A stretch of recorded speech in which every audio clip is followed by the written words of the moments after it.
ரொம்ப cut off லோவாவே எடுத்திருந்தாலும் பரவாயில்ல, உங்களுடைய கட் ஆஃப்கான காலேஜ் லிஸ்ட் நான் உங்களுக்கு பிடிஎஃப் ரெடி பண்ணி தரேன். ஸ்கிரீன்ல கொடுத்துக்கூடிய நம்பருக்கு நீங்க வாட்ஸ்அப் பண்ணி தெரிஞ்சுக்கோங்க. சரியா? நீங்க ஃபர்ஸ்ட் டைம் வீடியோ பாக்குறீங்கன்னா சப்ஸ்கிரைப் பண்ணுங்க. ஹலோ டியர் ஸ்டூடெண்ட்ஸ், நிறைய ஸ்டூடெண்ட்ஸ் வந்து கேக்குறீங்க, மேம் நாங்க ட்ரஸ்ட் மூலமா டிஎன்ஏ ரெஜிஸ்ட்ரேஷன் பண்ணலாமா அப்படின்ட்டு.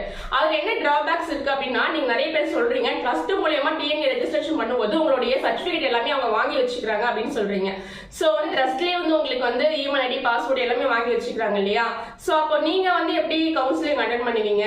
ஓகேவா? அவங்க தான் எப்படி இருந்தாலும் உங்களுக்கான சாய்ஸ் ஃபில்லிங் லிஸ்ட்ல அவங்க தான் போட போறாங்க. உங்களுக்கு பதில் அவங்க தான் கவுன்சிலிங் அட்டெண்ட் பண்ண போறாங்க. நீங்களா சாய்ஸ் ஃபில்லிங் போட்டு நீங்களா கவுன்சிலிங் அட்டெண்ட் பண்ணும்போது தான் உங்களுக்கு ஒரு ஃபுல் சாட்டிஸ்ஃபைட் இருக்கும் இல்லையா?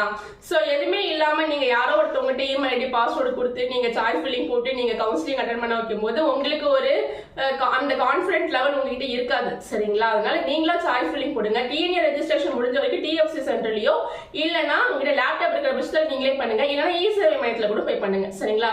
ஏன்னா உங்க சர்டிபிகேட்லாம் அவங்களே வாங்கி வச்சுட்டாங்க அப்படின்னும் போது நீங்க எப்படி போய் காலேஜ்ல போய் ஜாயின் பண்ணுவீங்க? சர்டிபிகேட் எப்படி போய் எடுத்துட்டு போவீங்க? சரிங்களா? எல்லாம் யோசனை பண்ணி